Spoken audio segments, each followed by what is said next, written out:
Good morning, my dear friend. Today we'll talk about the class 10th NCERT exercise 3.5. So the first question is, which of the following of linear equation has unique solution, no solution, or infinitely many solution? In case there is a unique solution, find it using cross multiplication method. Means firstly, whatever question they have given us, we'll have to find they have the unique solution, no solution, or many solution. और अगर आपका unique solution होता है, in that case we have to find it by the cross multiplication method. तो let us see the question number 1. The question number 1, they have given us two equation, x minus 3y minus 3 equal to 0, 3x minus 9y minus 2 equal to 0. So firstly we'll compare it with the standard form of the linear equation. Compare equation 1 and 2 with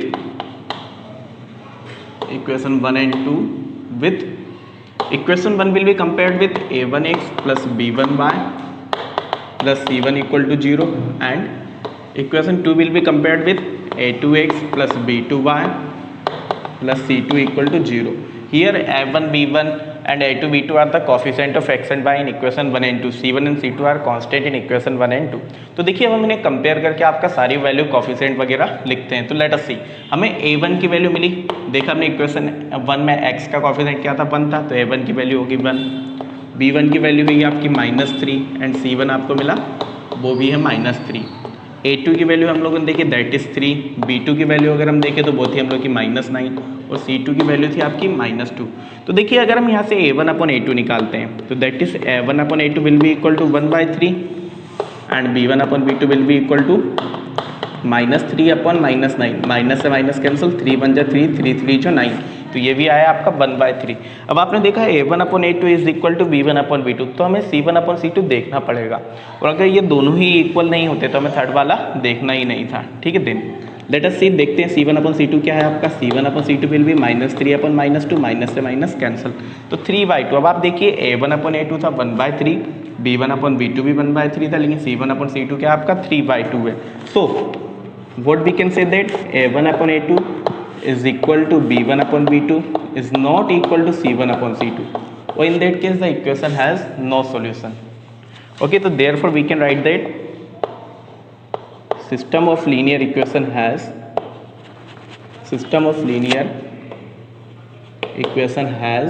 no solution. ठीक है. now let us see the question number 2. Question number 2 देखते हैं क्या हम लोग का B वाला second वाला 2x plus Y equal to 5, 2x plus Y equal to 5 and 2x plus 2y equal to 8, sorry 3x plus 2y equal to 8, 3x plus 2y equal to 8. तो देखिए in the whenever we are looking for the unique solution, many solution, no solution, in that case we'll have to put everything in the left hand side. means equal to आपका 0 होना चाहिए. तो आपने +5 को left hand side लाया तो ये होगा -5, that will be equal to 0. +8 आया तो -8, that will be equal to 0. Equation number 1. Equation number 2. Now let us compare it. Compare करते हैं. देखिए कंपेयर करना मैंने पहले क्वेश्चन में आपको पूरी तरह बताया है किस तरह कंपेयर करके आपको वैल्यू निकालना है. आप अगर चाहो तो आप डायरेक्ट वैल्यू भी लिख सकते हो, a1 upon a2, b1 upon b2 and c1 upon c2 की. तो हम देखते हैं डायरेक्ट वैल्यू हमारी a1 upon a2 will be equal to 2/3, b1 upon b2 will be equal to 1/2. अब आप यहाँ पर देखिए क्या ये दोनों इक्वल हैं क्या.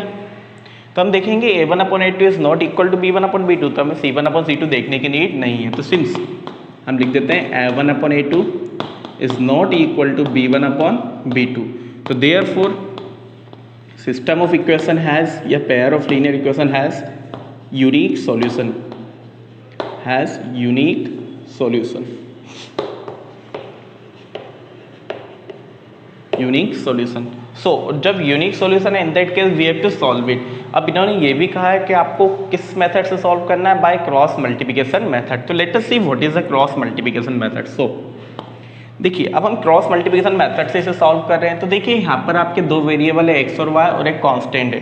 तो आपको क्रॉस मल्टीप्लिकेशन मेथड के लिए 3 आपके कॉलम बना लेना है. पहला कॉलम हो जाएगा आपका x वेरिएबल के लिए, बीच में लगेगा इक्वल साइन. दूसरा कॉलम हो जाएगा आपका y वेरिएबल के लिए, बीच में लगेगा इक्वल साइन. और तीसरा कॉलम हो जाएगा कांस्टेंट के लिए, जो कि हम हमेशा 1 लेते हैं. क्या लेते हैं हमेशा 1. ठीक है. अब देखिए इसके नीचे जो सॉल्व किया जाता है ये आप सीधा फॉर्मूला लगा के भी सॉल्व कर सकते हो, या फिर आप जो मेथड में बता रहे हो इस तरह भी सॉल्व कर सकते हो. फॉर्मूला भी मैं आपको बता दूंगा किस तरह फॉर्मूला अप्लाई किया जाता है. ठीक है. तो let us see, whenever we are talking about the X, तो हमें x के नीचे लिखना है, तो x वाली टर्म को आप हाइड कर लीजिए और then write the remaining coefficient and the constant term. x वाले को हाइड करने के बाद हमने देखा कोफिशिएंट क्या था y का आपका 1 और 2 और कांस्टेंट टर्म थी -5 एंड 8। तो हम यहाँ पर लिख देंगे आपका ये हो जाएगा 1 एंड 2, ये हो जाएगा -5 एंड -8। ठीक है, अब मुझे y लिखना है, तो y के लिए y वाली टर्म को हाइड करो and you will have to go in cyclic form, हमेशा सर्कल के साइक्लिक फॉर्म में ही आपको चलना है। तो पहले क्या आएगा -5 और 8 और x का कोफिशिएंट 2 एंड 3। तो हमने यहाँ पर राइट किया आपका -5 -8 और x का कोफिशिएंट था आपका 2 एंड 3। अब आपको कांस्टेंट लिखना है, then you will hide the constant term. Constant term को हाइड किया, क्या बच्चा आपका 2 3 1 2, तो यहाँ पे आप लिखोगे 2 3 एंड 1 2।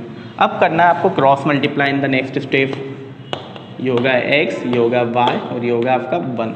ठीक है, तो देखिए 1 का मल्टीप्लाई होगा -8 से, तो you will get 1 multiply by -8, बीच में लगता है हमेशा माइनस साइन, क्या लगाना है हम लोग को हमेशा minus sign. Then 2 multiply by -5 -10 और 2 बार माइनस है, that's why it will come in bracket. Then यहाँ पर हमने किया -5 मल्टीप्लाई बाय 3 -15, बीच में लगेगा माइनस साइन, -8 मल्टीप्लाई बाय -2 -16 और it will come in bracket. Similarly here 2 2 जा 4, बीच में आएगा माइनस साइन, 1 मल्टीप्लाई बाय 3 3। ठीक है, now let us solve it. x -8 minus and minus +10 equal to y -15 minus and minus +16 equal to 1/1, 4 - 3 1। ठीक है, अब आगे देखते हैं, लेट अस सॉल्व इट।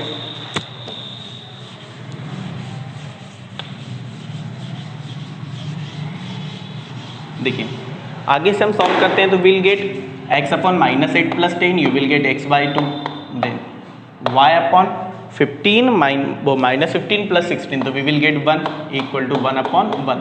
अब देखो आपको x और y की वैल्यू निकालना है, तो एक बार कांस्टेंट टर्म को आप x के इक्वल में लिखोगे और एक बार y के इक्वल में लिखोगे, तो now we will get x/2 will be equal to 1/1, cross multiply कर लेते हैं, तो x मल्टीप्लाई बाय 1 x और 1 मल्टीप्लाई बाय 2 2, तो x की वैल्यू आ गई 2। ठीक है, एंड y के लिए क्या लिखेंगे हम लोग, y/1 will be equal to 1/1, upon में 1 की कोई वैल्यू नहीं होती, तो y इक्वल टू 1।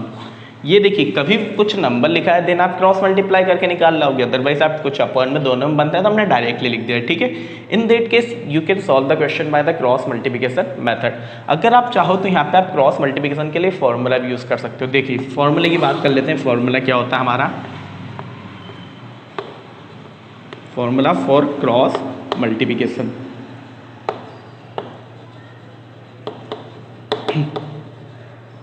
तो let us see what is the formula for cross multi.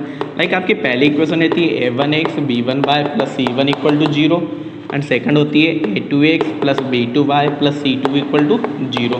ठीक है, तो यहाँ पर हम फॉर्मूला बना के लाते हैं आपका। तो फॉर्मूला क्या होता है आप देखिएगा, x का जो आएगा x/b1c2 माइनस b2c1, y के लिए जो फॉर्मूला होगा वो होगा आपका a2c1 minus a1c2 equal to, जो कांस्टेंट टर्म होती है जिसे हम 1 ही लिखते हैं हमेशा, उसके लिए फॉर्मूला होगा आपका a1b2 माइनस a2b1। बस अब यहाँ पर आपको a1b1 a2b2 और a1b1 c1 a2b2 c2 की वैल्यू पुट कर देना, then you will get the answer.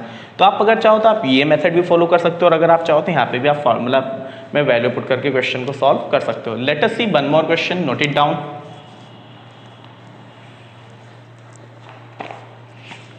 एक क्वेश्चन और देखते हैं, then remaining question you will have to solve by yourself. तो देखिए क्वेश्चन नंबर 3 की हम बात कर लेते हैं। Let us solve the question number 3 of it. Firstly let me rub the board.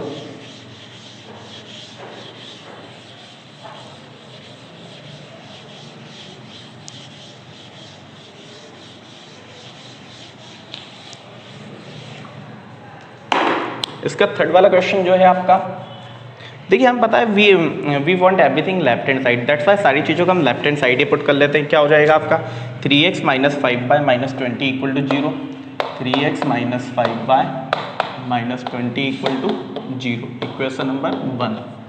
And then second है आपका 6x - 10y - 40 equal to 0, 6x - 10y - 40 equal to 0, equation number second. Solve करते हैं, कंपेयर विथ कंपेयर करने पे हमें मिलेगा a1/a2 b1b2 and c1/c2। तो हमें मिला a1/a2 that will B 3/6। Cancel करने पे क्या मिला हमें 1/2। ठीक है, फिर हम निकालते हैं b1/b2 जो कि हमारे पास आया -5/-10।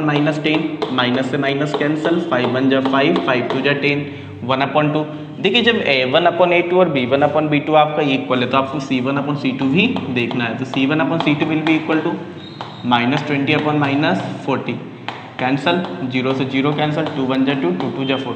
तो यहाँ पर आप देखिए तीनों आपके सेम है, all the 3 values are same. तो क्या लिख लेते हैं हम लोग a1/a2 इक्वल टू b1/b2 और इक्वल टू c1/c2। और हमने पढ़ा था जब तीनों इक्वल होते हैं इन that case the equation has the many solution या इनफाइनाइट नंबर ऑफ सॉल्यूशन, और उस केस में क्वेश्चन आगे सॉल्व नहीं होता। तो देयरफॉर इक्वेशंस हैज़ या सिस्टम ऑफ इक्वेशन हैज़ लिख लीजिए, system of equation has infinitely many solution, infinitely many solution. ठीक है, और जो इनफाइनाइट सॉल्यूशन है तो क्वेश्चन आपको आगे सॉल्व करना नहीं है, केवल आपको यूनिक सॉल्यूशन के केस में ही आगे सॉल्व करना है। Okay, now let